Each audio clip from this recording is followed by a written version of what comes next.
Musim penghujan sepertinya akan segera datang. Daerah-daerah yang biasanya tergenang air harus waspada akan datangnya banjir.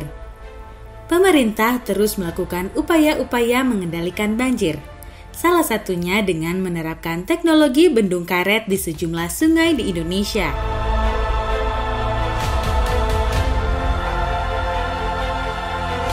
Bendung karet dapat diumpamakan sebagai kantong karet yang dipasang melintang di sungai atau saluran air. Bendung karet akan menggelembung untuk menahan aliran dan menaikkan tinggi muka air di sungai atau saluran air tersebut.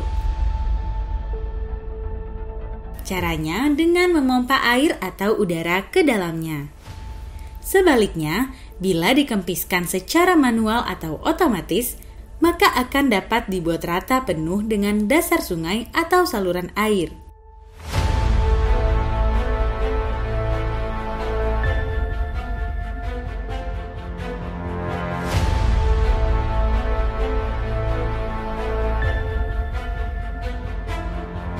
Salah satu bendung karet yang telah dibangun Kementerian Pekerjaan Umum dan Perumahan Rakyat (PUPR) adalah Bendung Karet Kali Perawan di Desa Kertawinangun, Kecamatan Kandang Haur, Kabupaten Indramayu, Jawa Barat. Bendung karet dibangun karena kawasan permukiman dan lahan pertanian di pantai utara Kabupaten Indramayu ini kerap mengalami banjir. Ini akibat pasang surut dan intrusi air laut yang membuat air menjadi payau serta tidak layak konsumsi. Juga tidak layak untuk mengairi lahan persawahan.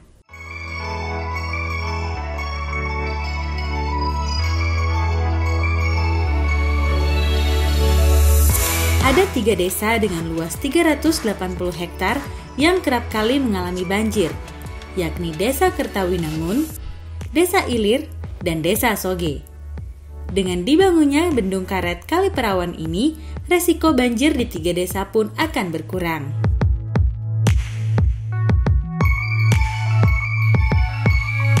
Balai Besar Wilayah Sungai atau BBWS Citarum, Ditjen Sumber Daya Air, membangun Bendung Karet Kali Perawan tak hanya untuk mengatasi permasalahan banjir saja, namun juga dapat difungsikan sebagai tempat penyimpanan air atau long storage. Bendung karet ini kan tadi bisa kita operasikan dengan mudah, dan ini untuk menampung air tawar yang tanpa ada pembebasan lahan karena memakai badan air itu sendiri, badan saluran sendiri, sehingga namanya long storage ya. Kalau bendungan kan kita butuh tampungan cekungan yang lebar, pembebasan lahan, malah mungkin memakan tanah irigasi, lahan irigasi. Kalau dengan long storage ini kita dengan badan sungainya sendiri kita pakai seperti ini, kita bikin tanggul di sisinya. Ini sudah bisa menampung, kita hitung saja kalau dalamnya 1 meter saja, ya kan, rata-rata itu 3,7 atau 4 km. Tinggal kalikan lebarnya jadi volume. Kira-kira lebih dari 1 juta meter kubik bisa ditampung. Nah, itu bisa dipakai pada musim kering.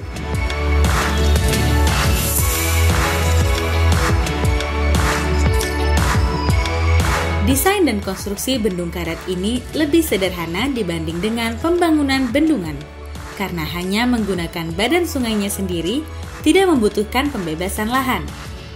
Secara biaya pun jelas lebih murah. Untuk Bendung Karet Kali Perawan ini, dana yang dibutuhkan sebesar 67,4 miliar rupiah.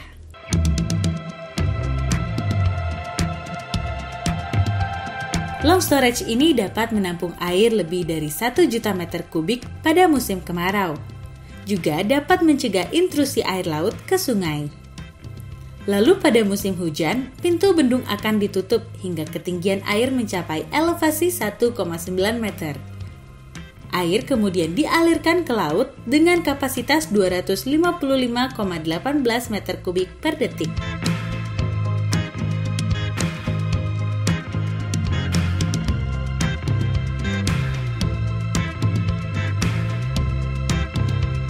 Air sungai nantinya akan dapat digunakan untuk mengairi daerah irigasi sungai seluas 2.307 hektar.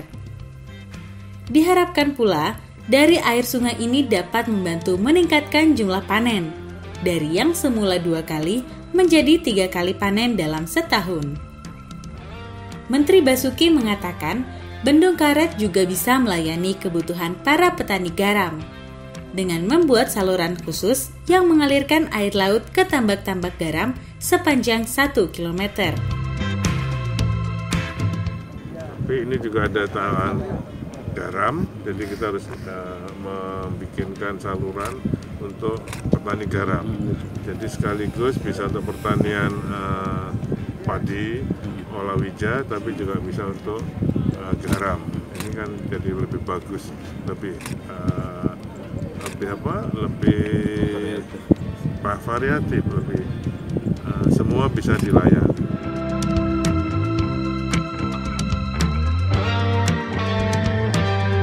Proyek pembangunan bendung karet dengan pelindung baja sepanjang 22 meter ini dilakukan sejak Maret 2017 dan selesai pada Oktober 2018. Dikerjakan oleh kontraktor PT PP Persero Tbk.